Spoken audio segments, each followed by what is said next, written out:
What is up, Earth's mightiest subscribers? It's Ernie Blerd without fear. Welcome back to the channel.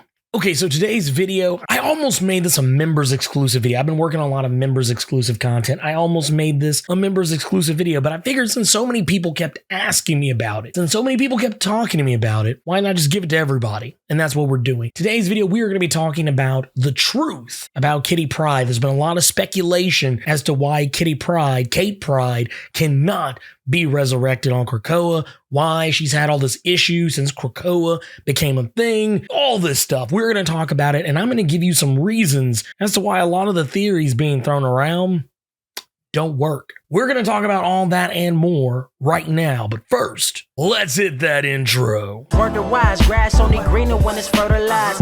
Gave them truth in these songs, they prefer to lies. Destiny beautiful, adrift in her purple lies. You can't see me, you Stevie, wondering how I reach more evolutions than Evie and make it look easy. Before we get started, if you want to see more awesome comic book videos like this one, it only takes 2 clicks to become one of Earth's mightiest subscribers. Click.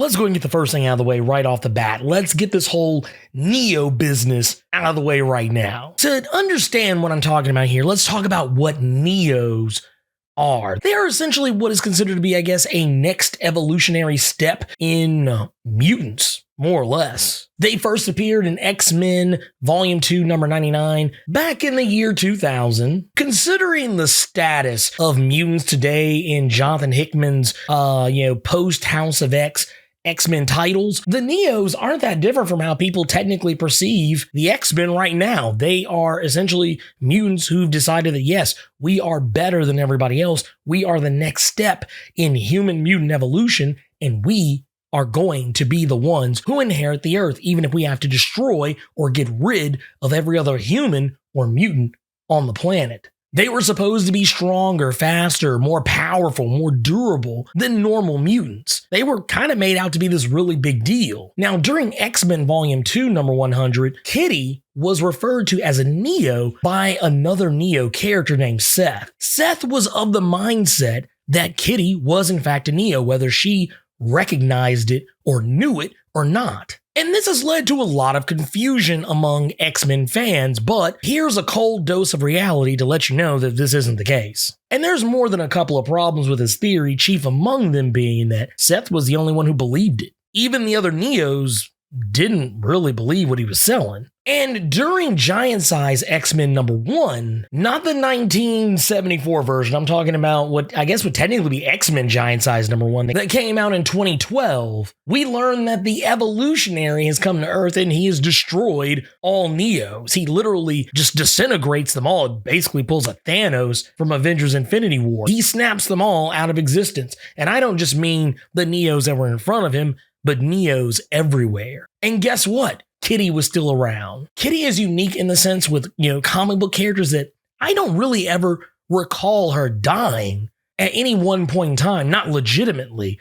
but she's had a lot of near-death moments. But I'm going to go ahead and tell you right now, that ain't one of them. Now, why was this a theory that got perpetuated so much, across, Marvel Comics fandom? Why is it that I'm always seeing people bring up that Kitty is a Neo in every video I do about the Marauders? Well, here's why. You see, in X-Men Declassified number 1, also in the year 2000, Wolverine saw a vision of Kitty Pryde being switched at birth with another baby. Now, before we get the tinfoil hats out, here's the problem with that. The thing that people tend to forget about that issue, they always seem to focus on what Wolverine saw. They also have to remember that Wolverine said that it wasn't real. These were holograms presented to him by Bastion. All of the X-Men were seeing different things. Wolverine and Gambit both concluded that these were holograms and not real things.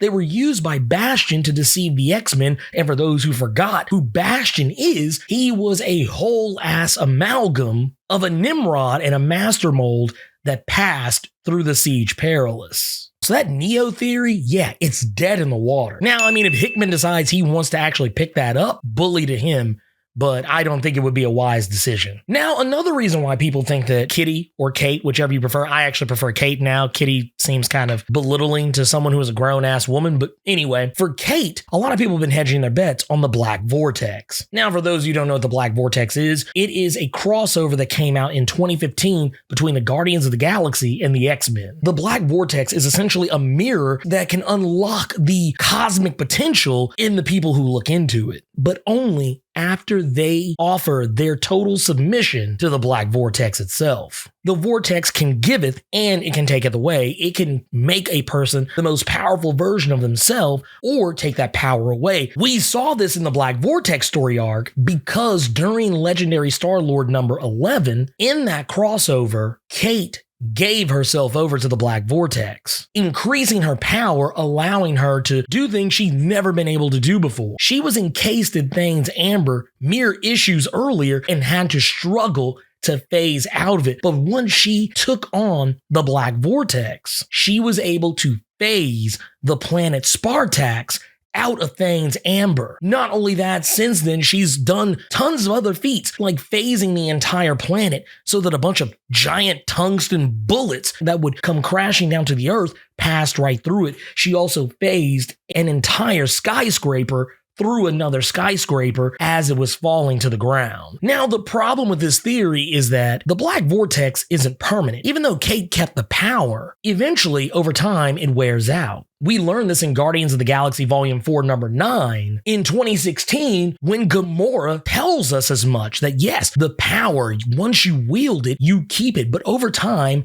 it does dwindle with every usage. And she uses the last bit of it to get herself free from the Badoon. Now, Kitty Pryde's status with the Black Vortex is largely unconfirmed, so we don't really know how much of the cosmic power she still possesses, but I would go on a limb and say she probably doesn't have it anymore. And if she does, she probably has very little of it, and probably not enough to really affect her standing on Krakoa. Now, one of the other theories that gets thrown around is the fact that she's an Inhuman.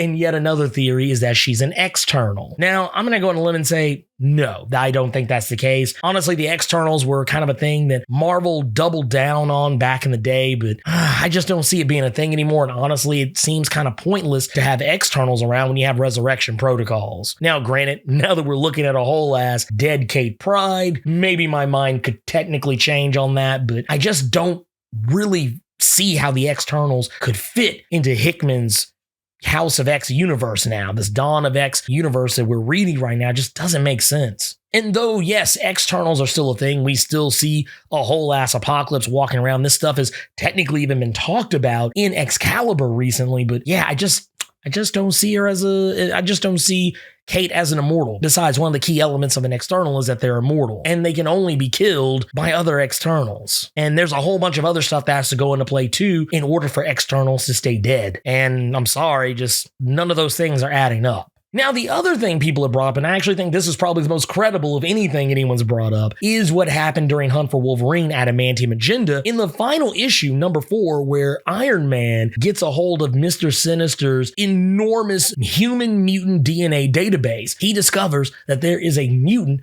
among the X-Men who ain't who they say they are. He used the term sleeper agent, basically implying that there is someone on the team who is not a mutant. They are not what they claim to be. Though he never says who it is, and this has never been backed up since. Now, that said, this is probably the most likely of all the theories I've seen people throw out there. But at the end of the day, I don't know. I don't think Hickman's going to touch this. Honestly, Hunt for Wolverine has been largely ignored for the most part since House of X and Dawn of X began. But that said, that doesn't mean anything. However, it just seems like tinfoil hat theorizing at this point. A lot of what Hickman does, for all the grandiousness of the stories that he's telling, they're actually quite simple and typically have very simple solutions. Hickman doesn't really play the convoluted game. The most convoluted thing about House of X, oddly enough, is Moira. And even she's really not that complex, in regards to how her narrative fits into the story. Speaking of Moira X, I do have a sneaky suspicion that one of the reasons Krakoa does not let her use the gates is because of Moira. Moira is hiding in Krakoa's no place. It's a place even Krakoa doesn't know about. The only people who know where it is other than Mora are Magneto and Xavier, at least as far as we know. Maybe Apocalypse knows, but I doubt it. Or he may have an idea. Mora is largely staying out of the way and doesn't want to be found, and we know for a fact that they don't want precogs on the island, which is why Destiny has been kept on ice despite Mystique's protesting. But just the same, they probably don't want a mutant who could literally phase to the area where Mora happens to be, even if it's by accident. Now, there's really no evidence to back this up. Mora has not said anything about Kate in any capacity whatsoever. It doesn't mean that she has to, but it's one of those things where she honestly hasn't said anything about phasers. She only really seemed to be bent out of shape about precogs. Now, I know some people have brought up characters like Cypher, and by Cypher, I mean the female one, Cipher, not Cypher, the one that can phase. A lot of people have brought up that character and characters like Shinobi Shaw. They say, oh, well, these people are phasers, and why would Krakoa pick Kate out of those as the one that she doesn't want on the island? Well, here's the thing. One, we don't know if Cypher's on the island. And two, both Cypher and Shinobi Shaw's powers work differently than Kate's. That, and she's a more powerful phaser than both of them combined. Her phasing ability can also affect other things beyond what Shinobi Shaw and Cypher can. Not to mention, last I checked, neither one of them had ever merged with a Black Vortex or phased giant bullets through a planet before. So yeah, no, I mean, there's something deeper to it. And once again, I go back to what Sebastian Shaw said. It's a quirk of her powers. I'm telling you, it's simple. Jonathan Hickman and Jerry Duggan, they have both literally laid the threads for the story right in front of you. It's up to you to pull on them. But either way, all of these theories that keep coming out about it, a lot of them are just crazy. I think that it's going to wind up being very simple. And I know some people think that those theories are simple, but really when you think about it, it means that you would literally have to call back to things that happened so many years ago. And one of the promises that Hickman made with House of X and Powers of 10, and even kind of by proxy with Dawn of X, he kind of made the promise that you wouldn't have to know anything about all the stuff that's happened prior. Now, have there been callbacks to things that have happened in recent memory? Yes, but all of the major story threads going on in this comic, the stuff that actually matters, not the Easter eggs, but I'm talking about the actual legitimate main points of the story that he's telling, they don't really have anything to do with anything that happened in yesteryear. Hickman is telling his own story, and I think the sooner we realize that, the easier it's going to be for everybody to get on board with it. Now, yeah, will he go back and address some things that have happened in the past? Sure. Is he going to use some stuff that happened in the past as like an Easter egg or as a way to kind of enhance a conversation that's going on, or enhance actions that are being taken by certain characters against another? Sure, he'll definitely do that. But as far as going back to random comics and X-Men's history to tell a story about what's going on with Krakoa now, I just don't see it happening. At least not on the level, not on this level